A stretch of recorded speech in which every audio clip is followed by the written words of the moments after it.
Shalom Bapak Ibu Saudara yang terkasih di dalam nama Tuhan Yesus Kristus. Senang sekali kita dapat bertemu dalam renungan harian GKI Kebonjati hari ini. Saya, Kristiawan Limiardi, akan menemani Bapak Ibu Saudara dalam merefleksikan firman Tuhan pada hari ini yang terambil dari kitab Roma pasal 6, ayat 11 sampai dengan ayat 12. Saya akan bacakan bagi kita semua. Demikianlah hendaknya kamu memandangnya bahwa kamu telah mati bagi dosa, tetapi kamu hidup bagi Allah dalam Kristus Yesus. Sebab itu hendaklah dosa jangan berkuasa lagi di dalam tubuhmu yang fana, supaya kamu jangan lagi menuruti keinginannya. Renungan pada hari ini mengangkat tema yaitu hidup bagi Allah.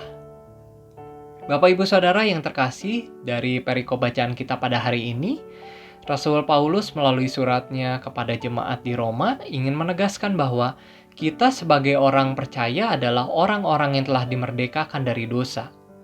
Ketika kita hidup di dalam dosa, maka kita masih menjadi hamba dosa.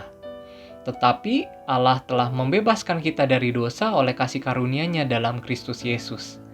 Namun tidak berarti saat ini kita bebas untuk berbuat dosa lagi. Kita memang adalah orang-orang yang telah merdeka, dan juga orang-orang yang memiliki kebebasan. Namun bukan berarti kita bebas berbuat semau-maunya. Kebebasan akan selalu memiliki batasan. Ada nilai-nilai atau norma, baik itu dalam kehidupan bermasyarakat, kehidupan bergereja, bahkan dalam kehidupan berkeluarga yang harus kita hargai bersama-sama. Ada hak-hak sesama kita yang perlu kita hormati. Begitu juga dengan adanya norma dan hukum yang harus kita patuhi, dan ada tanggung jawab kita untuk menghargai kebebasan orang lain. Allah telah memanggil kita keluar dari perhambaan dosa.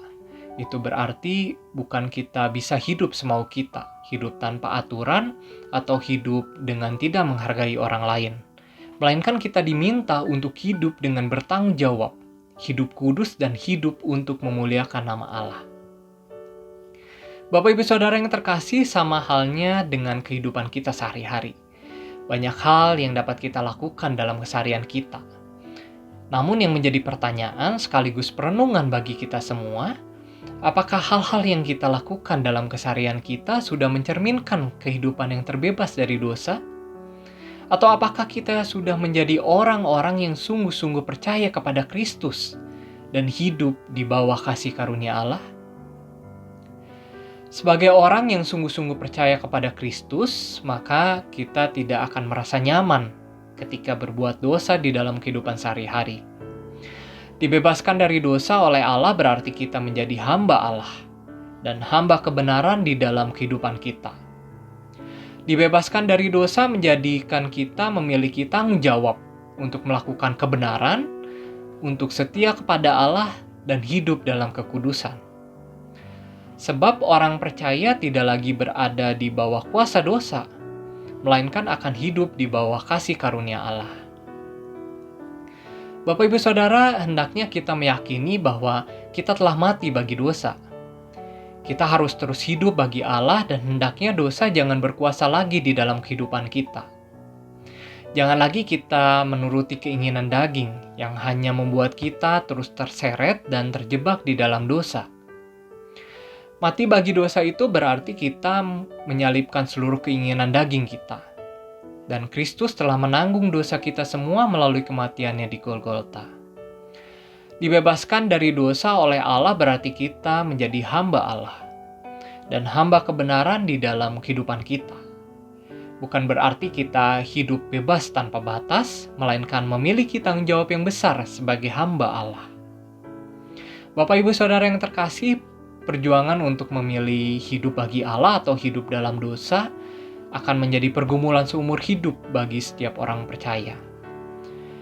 Keputusan sepenuhnya ada di tangan kita.